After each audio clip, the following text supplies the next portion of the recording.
คุณจะตั้งใจออกมาสอนแล้วเรียกตัวเองว่าเป็นอาจารย์น่ะอย่างน้อยๆคุณต้องมีภูมิความรู้การที่เขาพยายามมาบอกให้ทุกคนเป็นเหมือนเขาแล้วคนที่ไม่ใช่เหมือนเขาอ่ะเขาพูดเลยนะว่าเป็นคนที่คลื่นต่ำกว่าเขาจะชอบบอกว่าให้ออกมาเป็นครูสิออกมาเป็นอาจารย์สิเพราะว่าการเป็นครูเป็นอาจารย์เนี่ยมีแต่คนนับหน้าถือตานี่เป็นอีกทางหนึ่งที่จะทำให้คุณน่ะขายคอร์สได้แล้วดังได้ในการ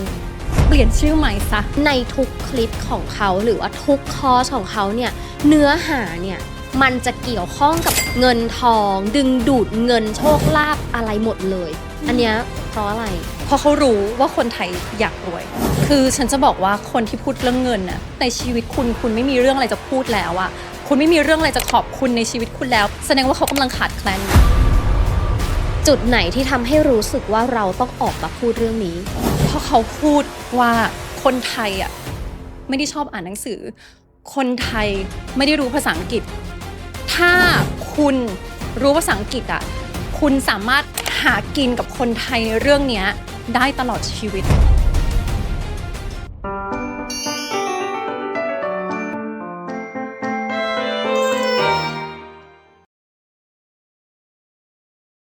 ต้อนรับทุกคนเข้าสู่ Bobby Percy Podcast นะคะ Podcast ที่จะมาพูดคุยกันถึงเรื่องราวของพลังงานพลังจักรวาลแล้วก็เรื่องราวของจิตวิญญาณค่ะวันนี้เรื่องที่เราจะมาคุยกันนะคะเชื่อว่าหลายๆคนก็น่าจะคุ้นเคยนะคะกับการได้ยินเรื่องราวของการที่ spiritual นะคะหรือว่าคนที่มาทางสายจิตวิญญาณเนี่ยบางท่านนะคะได้มีการทำคอร์สขึ้นมานะคะเพื่อส่งต่อความรู้วันนี้นะคะเราจะมาคุยถึงเรื่องนี้กันเพราะว่าเราเองเนี่ยก็เคยมีประสบการณ์ทางนี้มาแล้วเหมือนกันแต่ว่าคุณเคยสงสัยไหมคะว่าในบางคอร์สนะคะเงินหลักแสนที่คุณจ่ายไปอะคุณได้อะไรกลับมาวันนี้นะคะอยากจะชวนหวานคุยเพราะว่าเราเองมีประสบการณ์กันมาโดยตรงทั้งสองคนนะคะใช่ไหมทั้งสองคนได้ข่าวว่าจำนวนเงินที่จ่ายไปอาจจะแบบไม่ได้เท่ากันใช่ได้ข่าวว่าเธอเองก็ไปลงเรียนคอร์สหลักแสนมาแล้วเหมืไม่อนกันใช่ได้ข่าวไปจริงค่ะ ๆไปจริงไหนๆค่ะคือยังไงไปโรงเรียนมาเนี่ยไปโรงเรียนมาเพราะว่าตอนแรกอะเราเป็นนักเรียนออนไลน์ก่อนแล้วทีนี้ก็คิดว่าเอ้ยเป็นโอกาสอันดีที่เราจะได้ไปเจอบุคคลที่ขึ้นชื่อว่าเป็น spiritual leader ของประเทศไทยแบบตัวเป็นๆน่ะเนาะทุกคนก็อยากไปเจอกันไงว่าเป็นยังไงแล้วมันเป็นช่วงที่ฉันกำลังแบบเพิ่งตื่นรู้มาเรื่องนี้ประมาณปี2024เกือบ2ปีมาแล้วแน่นอนตอนนั้นน่ะเราก็ต้องการที่จะหาคนที่เราคิดเองนะว่ามีความรู้ทางด้านนี้แล้วเรื่องเนี้ยเป็น subjective ด้วยคือจะบอกว่าจำนวนเงินที่จ่ายไปแน่นอนบางคนอาจจะบอกว่าฉันไหวแค่ไหนฉันก็พร้อมที่จะจ่ายนะหรือบางคนบอกว่านี่เป็นเงินของฉันก็มีสิทธิ์ที่จะจ่ายตอนเนี้ยก่อนที่คุณจะไปซื้อคอร์ส100,000น่ะหวานจะมาแชร์ให้เลยค่ะว่าหวานจ่ายไปแล้วอะหวานได้อะไรบ้างเหตุผลที่ตัดสินใจไปโรงเรียนคอร์สนี้คืออะไรก็เป็นเพราะเธอไงคุณแนนคุณแนนค่ะตอนนั้นเนี่ยฉันก็รู้เรื่องนี้เธอก็บอกฉันไปเข้าฝันนู่นนี่นั่นจะบินมาหาจะมาขอรู้เรื่องทำสมาธิอะไรก็ว่าไปเราย่อๆต่อเลยก็คือว่าฉันก็เลยคิดว่าเอ้ยฉันจะต้องไปเรียนรู้เพิ่มเติมเพื่อจะได้มาบอกต่อให้มันถูกต้องเหมือนเราเองก็รู้สึกว่าเราอาจจะยังไม่เก่งในเรื่องนี้อยากจะหาคนที่เขาเชี่ยวชาญชำนาญหรือมีความรู้ที่สูงกว่าเราใช่แล้วเนี่ยมันเป็นความเชื่อที่ทุกคนน่ะถ้ามาสายนี้ตอนแรกๆเราจะเชื่อแบบนี้เพราะเราถูกโปรแกรมมาว่าจริงๆhigher self ของเราหรือ God ที่เรารู้จักเราหาได้จากภายนอกฉันก็เลยคิดว่าฉันจะต้องไปหาอาจารย์หรอเป็นหลักอาจารย์คนหนึ่งพอพูดมาอย่างเงี้ยก็คืออยากจะรู้เหมือนกันว่าคนนี้เขาเป็นใครเขาเป็นระดับท็อปเลยแล้วฉันมั่นใจว่าหนึ่งในพวกสายจิตวิญญาณอย่างเราจะต้องมีสักครั้งหนึ่งในชีวิตที่ลงคอร์สเรียนกับเขาเหมือนที่เธอบอกว่าเธอก็ไปลงมาเหมือนกันใช่สารภาพว่าเราเองก็เป็นหนึ่งในบุคคลที่เคยไปโรงเรียนกับอาจารย์ท่านนี้หรือว่าเจอตัวจริงก็เคยทั้งออนไลน์และเคยไปเจอตัวจริงมาเหมือนกันค่ะคนนี้มีผู้ติดตามระดับท็อปของประเทศเลยใช่ไหมใช่ค่ะมีลูกศิษย์ลูกหาเยอะด้วยแล้วอย่างที่บอกคือเรื่องเนี้ยที่เราได้ไปเจอมาวันเนี้ยจะมาเล่าให้ฟังว่าเนื้อหาเป็นยังไงและแน่นอนมันไม่ได้มีแค่เนื้อหาถ้าพูดตรงๆเหมือนว่าไปแอบจับอะไรที่มันซุกอยู่ใต้พรมจริงๆมันเป็นยังไงจริงเหรอแล้วกลับมานะฉันโอ้โหแกแบบ เสียใจมากแล้วก็รู้สึกเลยว่าหมดความหวังอะนี่คืออันดับหนึ่งของประเทศที่ฉันขอสามีฉันไปฉันบินจากภูเก็ตไปถ้ารวมๆแล้วจริงๆอะรวมคอร์สออนไลน์ด้วยตั๋วเครื่องบินเนี่ยทุกอย่างอะฉันว่าเกิน200,000สิ่งที่เขาสอนคืออะไรสิ่งที่เขาสอนเนี่ยเขาซีร็อกหนังสืออันหนึ่งมาเป็นภาษาอังกฤษด้วยแล้วก็ถ้าพูดตรงๆก็อวยตัวเองไปแล้วประมาณครึ่งวันคือคอร์สที่ฉันไปลงอะมันเป็นคอร์ส2 วันแล้วก็เอาหนังสืออันนั้นแหละค่ะมาสอนเราแปลจากอังกฤษเป็นไทยเป็นชีทซีร็อกที่แกก็เห็นแล้วนี่เคยเห็นเหมือนฉันกันก็โชว์ให้เธอดูเลยว่าเนี่ยที่ฉันไปเรียนมาเป็นแบบนี้ เขาไม่ได้แบบว่าพิมพ์ขึ้นมาใหม่หรือจัดทำรูปเล่มเนื้อหาขึ้นมาใหม่คือซีล็อกจากหนังสือเลยสิ่งที่ฉันรับไม่ได้ก็คือสอนเรื่องแบบlet go กับ detachment ก็คือสิ่งที่พวกเรารู้อยู่แล้วว่าหลักตามจักรวาลของเราอะเราจะเข้าใจว่าเราอยากได้อะไรอะบางทีเราต้อง surrender คือเราจะต้องแบบมีการยอมแพ้แล้วยอมให้จักรวาลอะทำงานบ้างถ้าคนมาสายเนี้ยจะเข้าใจก็คือว่าเราจะต้องมีการปล่อยวางเป็นคำที่เราเรียนรู้กันอยู่แล้วเป็นคำง่ายๆพูดง่ายๆก็คือว่าเธออะไม่ต้องไปสนใจอะไรในชีวิตเยอะหรอกเธอปล่อยให้จักรวาลทำงานบ้างอันเนี้ยก็เป็นสิ่งที่เรารู้อยู่แล้วเหมือนเวลาเรา manifest หรือเราเสกกันเธอจะเสกภาพจบแล้วระหว่างทางอะเธอก็ต้อง let go เธอต้องปล่อยวางแล้วมีความสุขไปเนื้อหาที่ฉันได้มาใน100,000 บาทอะคืออันนี้แล้วซึ่งเนื้อหาเนี้ยเธอเคยพูดว่ามันเป็นเนื้อหาที่เราไปหาได้ฟรีๆจากอินเทอร์เน็ตด้วยใช่ไหมใช่แล้วหนังสือเล่มนั้นน่ะพูดตรงๆก็น่าจะราคามัน500 บาทเองมั้งแล้วเขาไม่ได้ซีร็อกมาให้ทั้งเล่มนะเขาซีร็อกมาให้แค่เป็นบทหนึ่งความน่าเกลียดอะต้องใช้คำนี้เลยเพราะว่าคุณจะตั้งใจออกมาสอนแล้วเรียกตัวเองว่าเป็นอาจารย์น่ะอย่างน้อยๆคุณต้องมีภูมิความรู้คุณต้องมีการดัดแปลงคือการที่คุณไปเอาสิ่งที่เป็นลิขสิทธิ์ของคนอื่นมามันไม่ผิดแต่คุณน่ะจะไม่สามารถเอามาตั้งคอร์สแล้วเรียกว่าคอร์สเนี้ยเป็นของตัวเองได้ในเมื่อสิ่งพิมพ์อันนั้นน่ะคุณยังไม่ลงแรงลงใจลงกายทำให้เราเลยอะคืออันเนี้ยเหมือนกับรู้สึกว่าไปเอามาทั้งดุนเลยแล้วก็คือภาษาง่ายๆนะขออนุญาตพูดว่าเล่นง่ายถูกไหมเอามาแบบไม่ทำอะไรเลยถ้าพูดง่ายๆก็คือคิดว่าพวกเราอะโง่ไงถ้าฉันพูดตรงๆฉันก็เป็นเหยื่อมาก่อนแล้วฉันรู้เลยว่าเขาไม่ได้ผิดนะเพราะเขารู้ว่าคนไทยหรือสังคมที่เราโตมาการที่ขึ้นชื่อว่าเป็นอาจารย์กับครูอะเขาขายความน่าเชื่อถือที่ฉันบอกเลยก็คือว่าเขาอะไม่ได้ถามเลยนะว่าฉันเป็นใครมาจากไหนมีปัญหาชีวิตอะไรอยู่คือลูกศิษย์ทุกคนที่ไปเจอเขาในวันนั้นน่ะเขาไม่รู้เลยว่าคนเนี้ยชื่ออะไรเธอมีปัญหาอะไรอยู่เหรอ เธอมาหาอาจารย์น่ะเธออยากพัฒนาจิตตัวเองในด้านไหนบ้างไม่มีเลยเธอมีแต่ว่าอาจารย์ดียังไงเก่งยังไงอาจารย์เก่งยังไงมาเป็นเหมือนอาจารย์ไหมแล้วทุกๆโซลทุกๆจิตที่ไปเจอเขาในวันนั้นน่ะมีความสามารถที่ไม่ได้เหมือนกันแล้วที่ฉันเคยบอกว่าจิตของเราลงมาเกิดอะเธอพวกเราอะเป็น one of a kind คุณน่ะเป็น the only one เท่านั้นที่มีความเป็นคุณอยู่การที่เขาพยายามมาบอกให้ทุกคนเป็นเหมือนเขาแล้วคนที่ไม่ใช่เหมือนเขาอะเขาพูดเลยนะว่าเป็นคนที่คลื่นต่ำกว่าเขาเป็นคนที่ไม่ฉลาดถ้าอีกคำเนื้อคือเป็นคนโง่แล้วนี่คือศัพท์ของ spiritual leader ที่ใช้เหรอในเมื่อเรารู้อยู่แล้วว่าโซลทุกโซลเราเป็นหนึ่งเดียวกันคุณจะพูดแบบนี้กับคนอื่นได้ยังไงเคยได้ยินหลายๆคลิปเขาจะชอบบอกว่าให้ออกมาเป็นครูสิออกมาเป็นอาจารย์สิเพราะว่าการเป็นครูเป็นอาจารย์เนี่ยมีแต่คนนับหน้าถือตาสิ่งเนี้ยเรารู้สึกว่ามันใช่เหรอคำเนี้ยเป็นคำที่ฉันได้ยินกับหูของฉันเองเลยในวันที่เจอเขาในวันนั้นเขาพูดกับพวกเราทุกคนว่าให้เปลี่ยนชื่อใหม่ซะให้เปลี่ยนชื่อใหม่ทำไมต้องเปลี่ยนชื่ออะเธอ identity เราเกิดมาเราเป็นใครอะฉันจะบอกว่า spiritual leader จริงๆอะเขาจะพยายามบอกว่าคุณเป็นตัวเองดีอยู่แล้วพวกเราอะเป็นเพชรอยู่แล้วอาจจะไปเจอฝุ่นผงอะไรบ้างฉันจะบอกว่าพวกเราเติบโตมาเราอาจจะมี broken heart เราอาจจะมีความผิดหวังแต่เรารู้ว่าโซลของเราเพอร์เฟกต์การที่คุณบอกว่าจิตของคุณมีปัญหาอยู่อะแล้วเปลี่ยนชื่อซะ กำลังแบบ devalue เลยนะคือทำแบบ kill self esteem คือค่าความมั่นใจแล้วค่าคุณค่าของคนคนนั้นน่ะลงไปอะแล้วยังไม่พอแค่นั้นพูดต่อว่าถ้าคุณไม่ตั้งชื่อว่าครูกับอาจารย์น่ะคนไทยจะไม่เคารพคุณ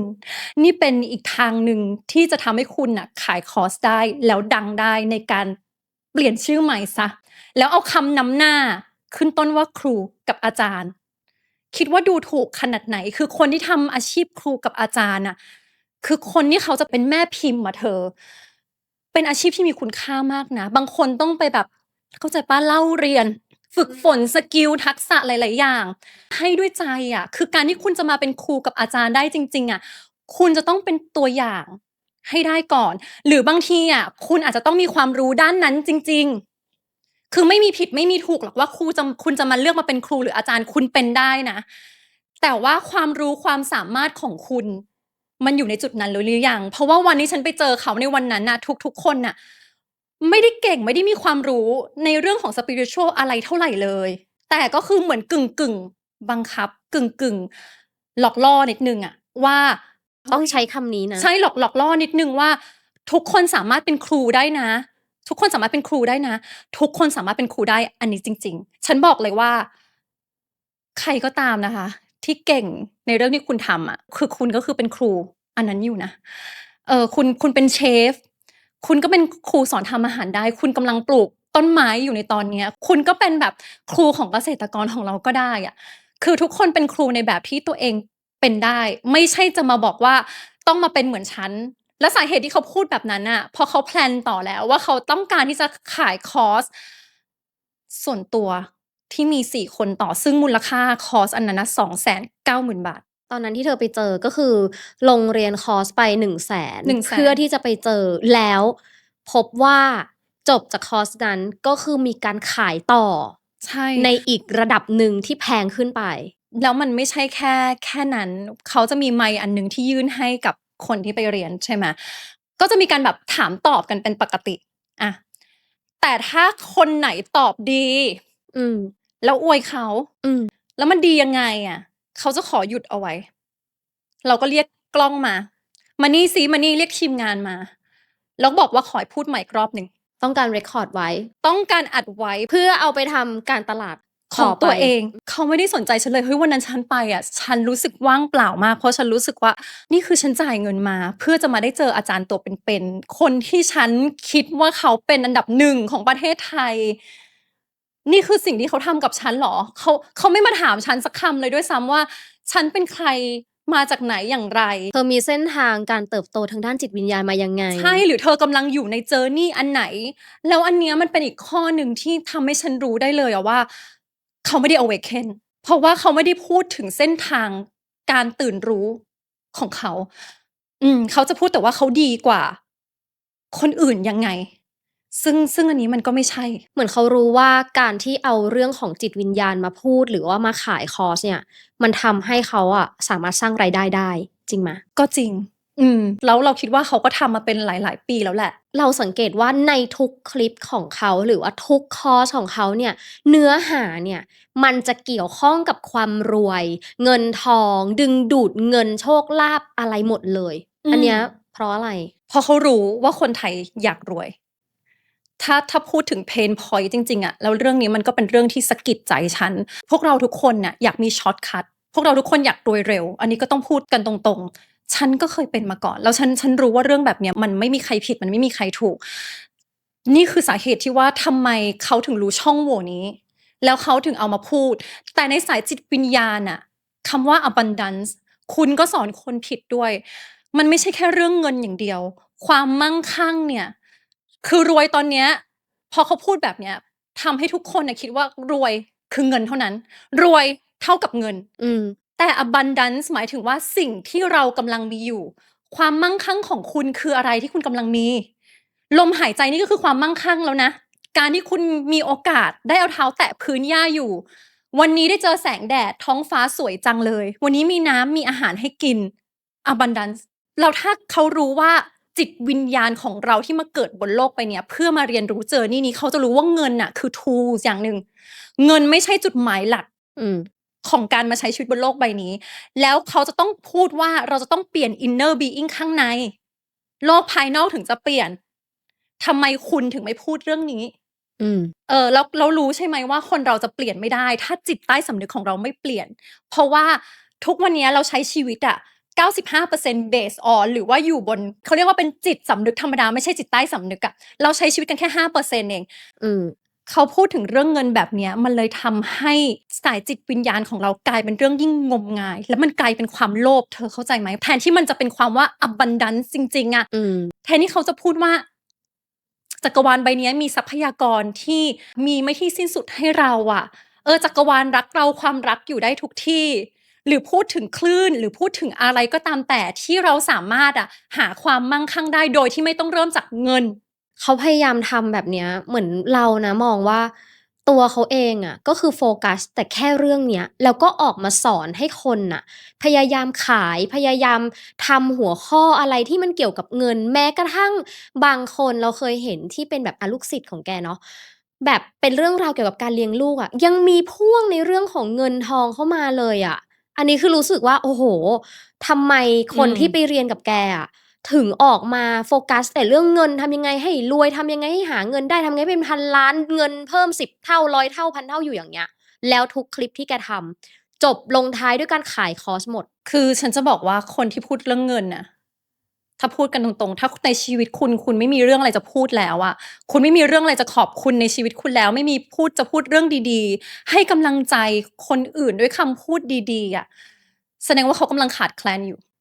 คือสิ่งที่เขาทำอะเขายังอยู่ใน surviving mode อยู่เลยเขายังอยู่ในโหมดที่เขากำลังทำเพื่อการอยู่รอดทำไมวันนี้ต้องพูดเรื่องนี้เพราะว่าวันเนี้ยตอนนี้เราเริ่มโลกใหม่แล้วเป็นปีที่1ที่ทุกคนก็รู้เป็นปีม้าไฟเป็นการเริ่มปีที่1ของ20ปีแรกที่เรากำลังจะไปโลกใหม่ด้วยกัน spiritual ที่เขากำลังทำอยู่อะมันคือโลกเก่า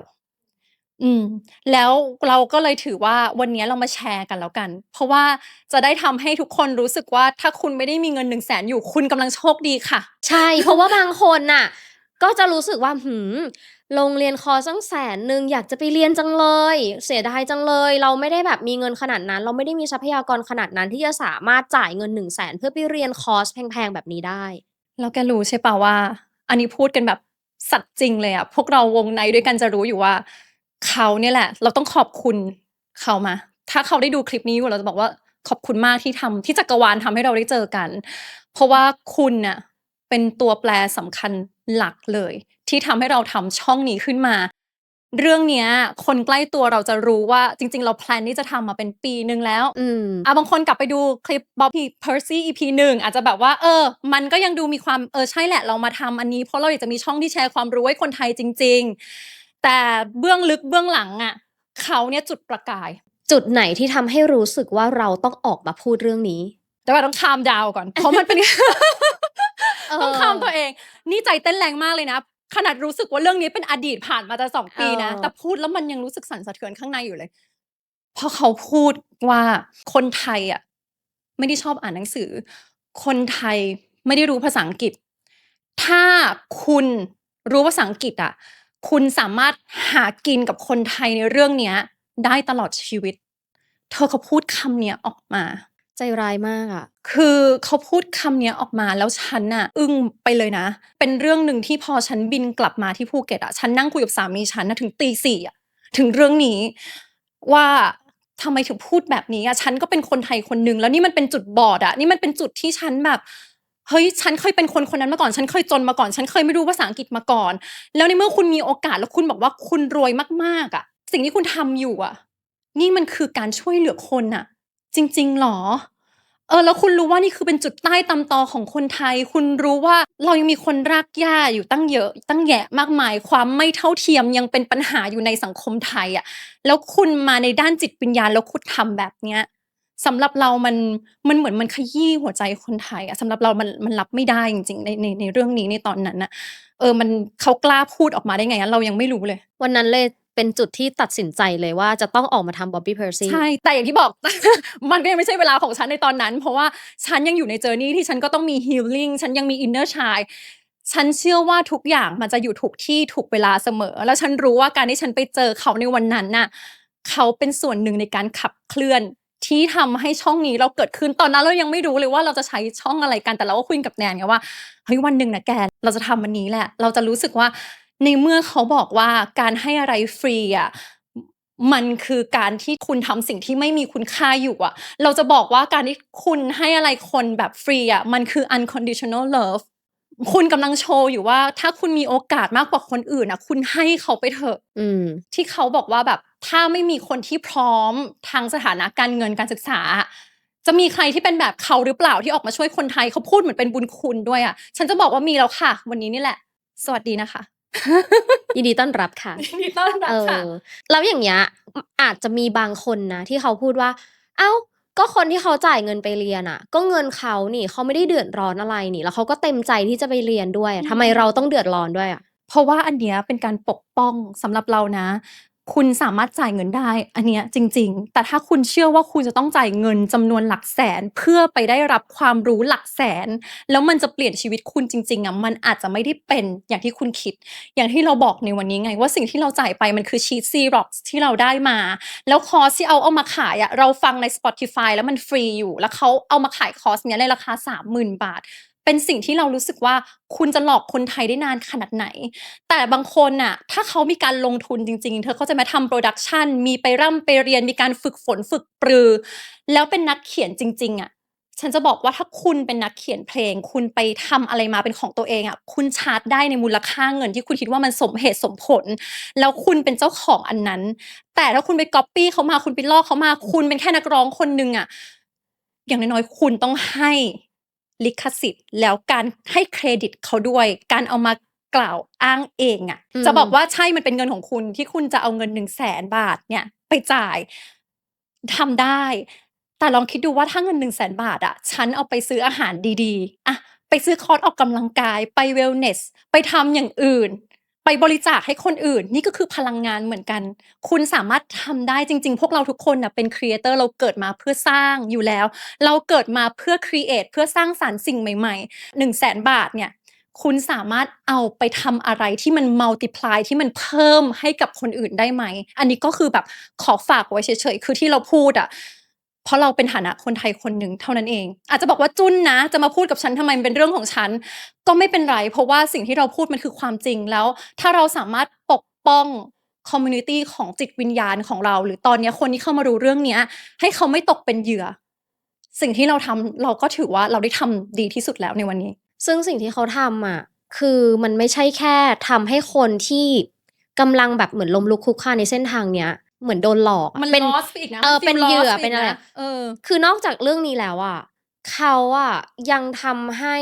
คนที่อยู่ในสายจิตวิญญาณหรือมาทางเส้นทางสายเนี้ยมันดูไม่น่าเชื่อถือมันดูหลอกลวงมันดูอะไรยิ่งขึ้นไปอีกใช่ไหมใช่เพราะที่ฉันบอกเลยว่าสิ่งที่เขาทำอยู่มันยิ่งทำให้ perception หรือความนึกคิดของคนภายนอกหรือคนอื่นที่เขาแบบอยากจะมาพัฒนาจิตใจตัวเองอะเวลาเขามองแล้วเขาฟังเรื่องพวกเนี้ยเขาจะยิ่งอุ๊ยเรื่องนี้เป็นเรื่องไร้สาระแทนที่จะแบบให้ทุกคนมาพัฒนาจิตใจกันเถอะค่ะเรามาแบ่งปันกันเถอะเรามาแชร์กันเถอะเราเป็นหนึ่งเดียวกันแล้วเรื่องนี้เป็นเรื่องที่วิทยาศาสตร์พิสูจน์แล้วอะมันไม่ใช่มาแค่พูดนั่งพูดเรื่องเงินน่ะแล้วลองไปดูนะชีวิตเขาอะขอบคุณอะไรในชีวิตบ้างหรือเปล่าเขาไม่เคยขอบคุณอะไรใครเลยนะด้วยฉันเลยรู้สึกว่าไม่เป็นไรเรื่องเนี้ยเราจะไม่เอ่ยชื่อตรงๆว่าเป็นใครเพราะตอนนี้มันเป็นโลกใหม่แล้วไม่มีอะไรยิ่งใหญ่กว่าธรรมชาติแล้วนะในปีเนี้ยดังนั้นเราก็ถือว่าคนที่กำลังพูดเรื่องนี้อยู่และสนใจเรื่องนี้อยู่อะคุณอย่าเพิ่งท้อแท้บางคนกำลังทำคลิปอะไรออกมาทำฟรีเพิ่งเริ่มต้นอะไรอยู่หรือบางคนบอกว่าฉันไม่ได้อยากออกมาพูดเรื่องนี้แต่ฉันกำลังทำอาชีพของฉันอยู่กิจการอยู่หรือมีฮ็อบบี้มีงานอดิเรกอะไรอยู่อะเฮ้ยคุณทำไปเลยแล้วก็สามารถแชร์ได้ในคลิปนี้ว่าคุณกำลังทำอะไรอยู่เราสามารถมาช่วยกันแบบสร้างคอมมิวนิตีเล็กๆปกป้องสายจิตวิญญาณของเราแล้วแบบกฎจักรวาลเพื่อให้เป็นความเข้าใจใหม่เปลี่ยนความเข้าใจใหม่ให้กับทุกคนที่เข้ามาเราอยากจะรู้ว่าแล้ว spiritual leader หรือว่าผู้นำทางจิตวิญญาณที่แท้จริงแล้วในโลกใบเนี้ยเขาเป็นกันยังไงเขาจะเป็นผู้นำทางจิตวิญญาณโดยเป็นตัวอย่างในการใช้ชีวิตก่อนเขาจะกล้าพูดด้วยว่าเขาทำอะไรผิดไปบ้างเขาจะกล้าพูดว่าสิ่งที่เขาเรียนรู้มามันมีอะไรผิดมันมีอะไรถูกบ้างเขาจะเล่าแบบถ้าพูดเป็นภาษาต่างชาติคือ raw อะ คือแบบเรียลอะเขาจะเป็นตัวเองแบบจริงๆเลยอะเขาจะไม่ใช้คำว่าเรียกตัวเองว่าเป็นมาสเตอร์หรือเป็นทีเชอร์หรือเป็นกูรูเพราะเขารู้อยู่ว่าทุกคนน่ะพวกเราทุกคนน่ะเป็นลีดเดอร์ของชีวิตตัวเองอยู่แล้วเขาจะพูดแบบนี้เขาจะบอกว่าอำนาจของพวกเราทุกคนน่ะมันอยู่ที่ตัวเราเองเขาจะพูดแบบนี้เลยนะไม่ได้อยู่ที่ใครทั้งนั้นแล้วเวลาเขาขายคอร์สอะเธอเขาก็มีการขายนะมีขายใช่ มีขายบ้าง แต่คลิปที่เขาให้ความรู้เขาก็ให้ความรู้จริงๆเลยอะแล้วมันจะสัมผัสได้เลยว่าสิ่งที่เขากำลังพูดอยู่อะมันคือการให้พอเขาเหลือแล้วเข้าใจไหมเหมือนเขาไปประสบความสำเร็จมาแล้วจริงๆแล้วเขาอะออกมาพูดเพื่อต้องการให้ความรู้จริงต่างกับของคนไทยที่พอพูดให้ความรู้ไปก็คือจะกักเอาไว้แล้วก็บอกว่า ถ้าใครอยากรู้เรื่องราวอันนี้ต่อ ไปลงได้ในคอร์สนี้ ๆเราอย่าตกเป็นเหยื่อนะคนที่ออกมาพูดเรื่องนั้นน่ะเขาได้ไปทำตัวเองให้สำเร็จแล้วหรือยังอยากให้คุณดูง่ายๆเลยในเมื่อถ้าคุณรู้เรื่องจิตวิญญาณน่ะคุณต้องเล่นกับโลกมายาเก่งระดับหนึ่งแล้วคุณถึงออกมาสอนคนอื่นนั่นหมายความว่าสิ่งในโลกมายาของคุณน่ะคุณต้องสำเร็จเป็นที่เรียบร้อยแล้วถ้าคุณยังไม่สำเร็จแล้วคุณออกมาสอนเรื่องเนี้ย อันนี้ก็ต้องละอายนิดหนึ่งที่จะพูดตัวเองว่าเป็น leader แล้วก็กลับมาที่ตอนขายคอร์ส spiritual leader ระดับโลกเขาขายค่ะแต่ว่าเขาขายเป็นในราคาที่เขาทำให้คนส่วนใหญ่อะเข้าถึงเขามีหลายแบบเขามีแบบว่าโอเคถ้าคุณสามารถเป็นแบบคุณเป็นสมาชิกคุณจ่ายเท่านี้นะซึ่งถ้าคิดเป็นแบบเงินดอลลาร์ค่าเงินที่สูงกว่าเราเธอไม่ถึง 1,000 บาทด้วยซ้ำแล้วคนพวกนี้เขามีโพรดักชันโอ้โฮอะไรแบบจัดเต็มมากนะเขาพูดแล้วเขาสอนจริงๆนะเธอ ในขณะที่ของเราเจอกันออนไลน์ไปก๊อบปี้คลิปเสียงที่มันฟรีหรือหนังสือที่ไปซื้อมา300-400 บาทแล้วมาขายคอร์ส 30,000ต่อคนเธอคิดดูว่ามันต่างกันตรงไหนอย่างของดรโจดิสเพนซาที่มีชื่อเสียงระดับโลกอย่างเงี้ยทางด้านเนี้ย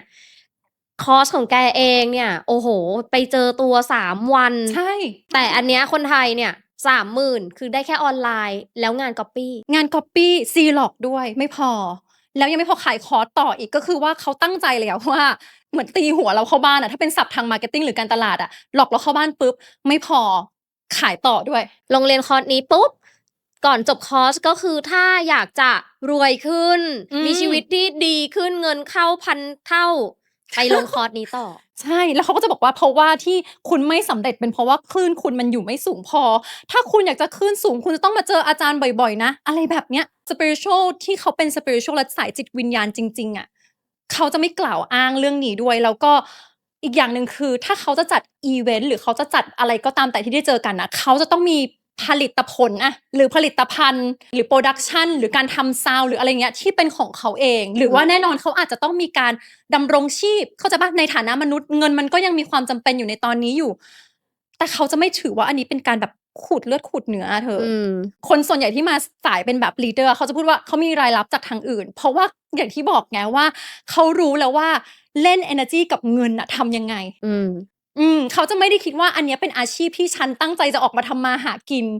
แล้วมารวยจากอาชีพนี้ด้วยนะอันนี้ต่างจาก spiritual leader จริงๆอย่างที่บอกคือตอนนี้เรามีอินเทอร์เน็ตเรามีเอไอมันเป็นเวลาแล้วแหละของพวกเราทุกคนที่ว่าไม่ว่าคุณจะอยู่ระดับไหนการศึกษารายได้เป็นยังไงเราสามารถเข้าถึงอะไรแบบเนี้ยได้แบบเท่าเทียมกันแล้ว Bobby Percy ของเราตั้งใจแล้วว่าเราก็จะเป็นหนึ่งในนั้นที่เราอาจจะมีการแบบ membership แต่เราจะต้องแบบหลักร้อยเพื่อให้คนไทยเข้าถึงได้จริงๆค่ะสุดท้ายนี้อยากจะขอคำถามหนึ่งว่าเราจะหยุดคนเหล่านี้ได้ยังไงหยุดคนเหล่านี้โดยการที่ไม่ไปตอบโต้เขาเธอรู้ไหมว่าเรายิ่งไปคอมเมนต์เรายิ่งไปพูดถึงเขาเขาจะยิ่งดัง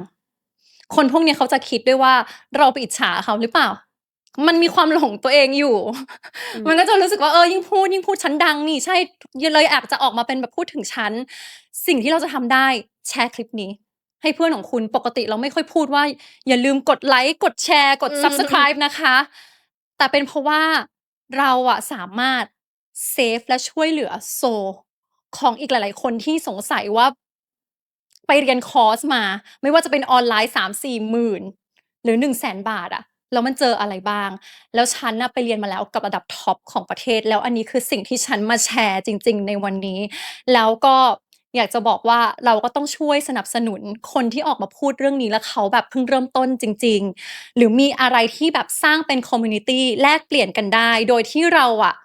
เห็นพ้องต้องกันว่าทุกอาชีพและความสามารถอะมันคือสิ่งที่เราจะเอาไปโลกใหม่ด้วยกันเราไม่ได้ต้องการแค่ spiritual leader ไปโลกใหม่เราต้องการทุกอาชีพสิ่งที่คุณเป็นและสิ่งที่คุณทำอยู่มันคือพรสวรรค์ที่จิตของคุณลงมาเกิดแล้ววันนี้เราสามารถสร้าง community พวกเนี้ยได้แล้ววันที่เราแข็งแกร่งขึ้นอะคนพวกเนี้ยพลังเขาจะอ่อนไปเองวันที่เรามีสติแล้วเรารับรู้แล้วเรารู้ว่าอันเนี้ยมันเป็นในโลกเก่าแล้วอะเราไม่ต้องไปโต้แย้งกับเขาใครที่จะยังรู้สึกว่าฉันยังอยากไปเผชิญอยู่ก็ต้องปล่อยให้เขาไปเผชิญนะพอเธอยิ่งไปต่อสู้เธอยิ่งไปไฟต์อะพลังงานมันก็จะยิ่งใหญ่ขึ้น